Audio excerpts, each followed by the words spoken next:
My name's Joe Lasprogata. I'm Vice President here at Samuels. I've been with Samuels almost since the inception in 1989, so it's almost 26 years that I've been working with Sammy and developing and learning about seafood and how to distribute it. Back in '89, pretty much everything here was just scallops, crab meat, and swordfish. And with Sammy's intuition, we learned how to introduce new products to the region as the restaurant industry developed in the area. And we were sourcing products from around the country that these new chefs were used to and wanted to bring to Philadelphia. From there, it actually expanded into products from around the world. And now, at least I feel, after 26 years, that we've really evolved in one of the premier seafood wholesaler, distributors, producer in the United States. All right, well, soft-shell crabs is what we have here as a delicacy that is found from about the mid-Atlantic region, from a little bit south of New York, Long Island, all the way down the eastern seaboard into Florida and around into the Gulf of Mexico. You can find this delicacy. It's not a different species. The blue crab is a crustacean, and in order for the animal to grow, it has to shed its outer shell. So what you have here is the stage in between the point where it sheds its shell and before it re-enters into crab society, where it's very vulnerable right now.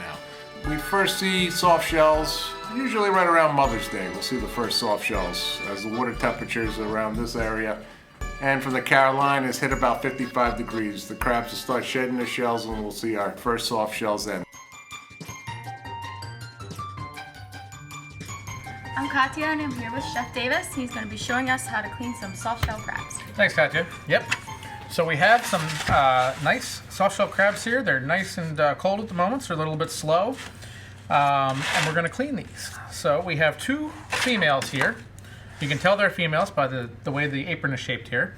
And generally the rule is if it looks like the Capitol building, it's a female, and if it looks like the Washington Monument, it's a male. That's okay? Interesting. So the first thing we want to do is remove the apron. Okay? We're just going to twist that off on both. The next thing I want to do is I'm going to lift up the side of the carcass here, and we're going to cut the gills out because they are not pleasant to eat. And if you do it the right way, like I said, by lifting up this carcass and clipping just the bottom of these gills, the crab still looks completely whole. So it doesn't appear that the gills have been removed there. Okay? And then the one last step that we have to clean these is we want to cut the face off. Yeah, it's not as pleasant as some of the other things that we do, but it is necessary. It's not, the eyeballs are not what you want to eat. That's true. I don't know, some people may find them tasty, but I find the texture a little bit off, a little bit crunchier than I'd like for a soft-shell crab. So again, we're removing these gills, easily removed there, and then cut the face off. But you can see it's a relatively small amount of stuff to remove from a soft-shell crab. Well, soft shells have always been one of my favorites. Even as a kid, you always would see soft shells down in the Jersey Shore, places like the Crab Trap, the Tuckahoe Inn, places around Ocean City, always a delicacy. Chef will tell you a little bit better about it, but traditionally you can either see them batter dipped and deep fried or maybe sauteed and then served on a toast point. Both very traditional ways of seeing it. The thing that's nice about a soft shell in comparison to maybe crab meat or hard shell crabs is that you get to taste the whole flavor of the crab. When crabs are steamed or boiled, sometimes the flavors are washed away, but in the soft shell you're really getting an intense flavor. A lot of the fat and the flavor that are lost in that other type of process really come through and really enhance the dining experience with the soft shell. They are available frozen. Freezer technology really allows the soft shell to maintain its flavor profile and its quality in the freezer. Another interesting thing is soft shells are being farm raised. There's a species of crab that's raised in Vietnam that I'm not going to say is as good as our domestic product, but it's pretty close. Very popular product with the sushi bars. If you've ever had a spider roll, one of my favorite sushi dishes, it probably is one of these farm-raised tempura fried soft-shell crabs that they use in the roll itself, and it's always quite tasty and you'll never be disappointed. And it comes at a little bit more reasonable price point because they are being produced in a farm situation. Very sustainable, very healthy type of environment that these products are raised in. So I want to get my pan nice and hot here. It's gonna take a minute or two. Put some oil on the bottom. And a little bit of butter as well, because that's gonna help us with the sear and the color on that. Nice healthy wad of butter, as much as you can tolerate. Sometimes guests get a little funny about the butter. So. And we're gonna swirl that in, just so it doesn't pop and make a mess with it. Alright, I'm gonna season up these soft shells. You want to put a little salt and pepper on these, top and bottom here, Kat? Sure. I already hit those with salt on the top. If you want to hit them with pepper and then salt and pepper on the bottom. Very nice. You can see them reacting to the seasoning. Yeah, they're still going. They will move around a little bit when you season them. Very nice. Nice and even. There we go. So the next thing we're going to do is dredge them in a touch of all-purpose flour here. So this will help dry them off a touch and help us create a nice sear on them. Because when they're nice and wet like that, they're going to boil first, which is not really what we're looking for. And you don't want a heavy layer of flour. You just want a real light coating of flour. Like I said, you want to dry them off and have that flour as a barrier between your fat and your pan. And what I'm looking for here is a slight brown to the butter. That's going to help add flavor as well.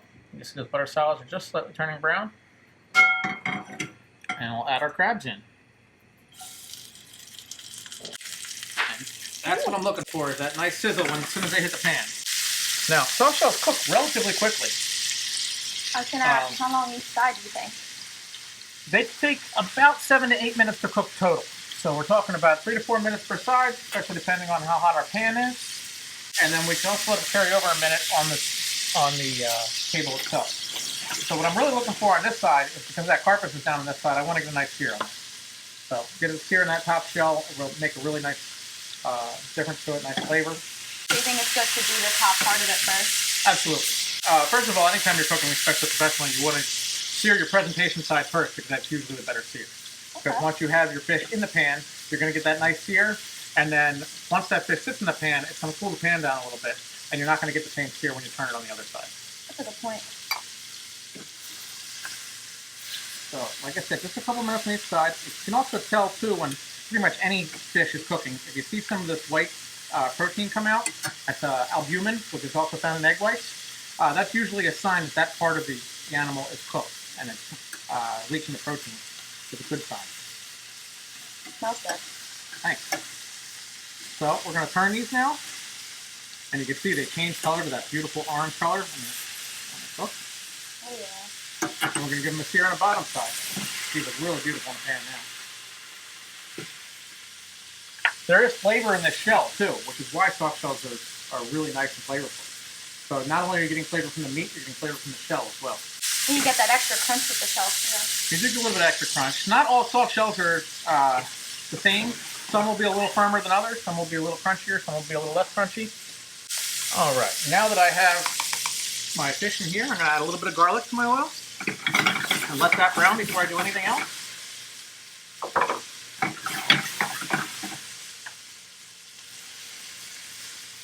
Make sure it all gets in the pan itself. And now that that's in there, I'm going to give this a couple squeezes of lemon. I'm going to throw my lemon right in, because that's what's going to help with the flavor. As long as you wash the lemons ahead of time, that's no problem with that. And I'm going to hit it with a little bit of white wine.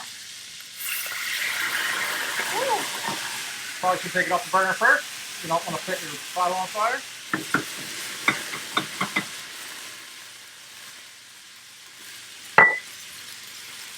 And now that that's burned off, we're going to let it reduce down a touch. Does it matter which kind of wine you get with it? Generally, we do need to use white wine with this. Obviously, don't want to use red wine. As far as the grape varietal, it doesn't matter that much. Different varieties will have slightly different flavors. I would not suggest sweet wine. I would definitely suggest something nice and dry. That's really the most important part. All right. So to finish this up here, we really don't need much more. You can see these crabs just about cooked through. When you put that liquid in there, it really makes a big difference. I'm going to take a little bit of green onion here and give it some color. And then I have a compound butter that I made with lemon and grilled scallions. So I'm going to take this, I'm going to finish my dish with this. I basically took the grilled scallions, lemon zest, and lemon juice, rolled it all together with some whole butter, and this is going to finish my dish. We're just going to swirl this in. Now, it looks like I'm starting to lose some of my liquid here, and the butter's going to really thicken it up quickly, so I'm going to add in a little bit of fish fumet here. You could also use clam juice, or as I like, using a mixture of the two. You just want to be careful you don't have anybody with shellfish allergies. Of course, if they have shellfish allergies, they probably shouldn't be eating soft shell crabs either. So maybe you don't have to worry about that so much in this preparation. What we want to do is let that butter thicken up our sauce. It's going to melt, it's going to emulsify in with all the lemon juice and white wine and all the other beautiful flavors that we have going on here. If you'd like to hand me one of those square plates over there, Kathy. Sure. We're going to wait for this to boil again while it's being swirled. And then we're just going to do a real simple plate on these with just the crabs in the sauce. And now you can see I'm getting a bubble again in the center here. I'm going to turn it off, but I'm going to keep swirling. Just keep going. You want to keep swirling it because you want to keep that emulsion. If you let it sit and you let it boil, this is going to break and the butter's going to come out of suspension. Okay, so That's like what you I'll don't settle. want. Right, You so don't want it to turn off your heat before you're done swirling, and that'll keep your sauce holding together a little bit longer. The more agitation you have in your sauce, the better your sauce is going to hold. Okay.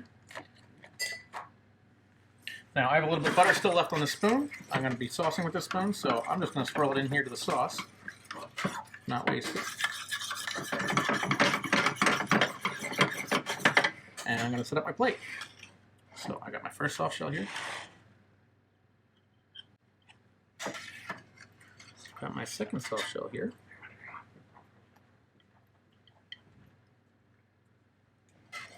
And then we're going to take this natural pan sauce, which is very similar to a beurre blanc, and we're just going to sauce it over top.